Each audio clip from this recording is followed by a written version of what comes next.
तहको लेभल भइसकेपछि हामीले गर्ने काममा त छ नि त नर्सिङले यो काम गर्ने भनेर यदि आधारित छ भने यो कामहरू चाहिँ नर्सिङले गर्नुपर्छ भने तल भत्तामा पनि सुविधामा पनि त्यही गरिदिनु न त भन्ने कुरा चाहिँ खासै माग चाहिँ हाम्रो त्यो हो। अनि हाम्रो अर्गनाइजेसनबाट नबढाउनु भएको होइन, बढाउनु भएको छ। त्योमा चाहिँ हाम्रो बेसिक स्यालेरी पहिला 10,000 थियो भने अहिले 12,000सम्म लानुभएको छ। अनि त्यसपछि 17,000बाट 25,000सम्म पुग्नु भएको छ, नपुग्नु भएको होइन। तर हामीलाई चाहिँ के भएको छ भन्दाखेरि स्वास्थ्य मन्त्रालयले यदि जारी गरिसकेको पत्र छ भने त्यसलाई हामीले कार्यान्वयनमा ल्याऊँ भन्ने चाहिँ हाम्रो चाहिँ हामीले चाहिँ त्यसमा जोड दिएको हो।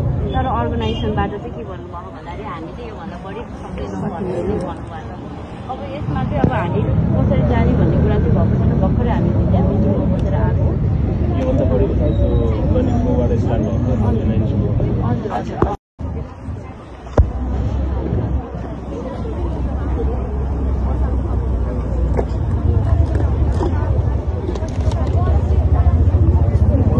मलाई बोल्न दे सरकार, अपराध होइन मन खोल्न दे दरबारको म शराब होइन।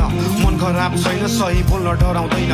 कानुनको लाग्छ कि आवाज उठाउँदैमा बलिदानको गीतमा मेरो शब्दको सलामी। गाउँ गाउँबाट उठ युवा कलम थामी स्वर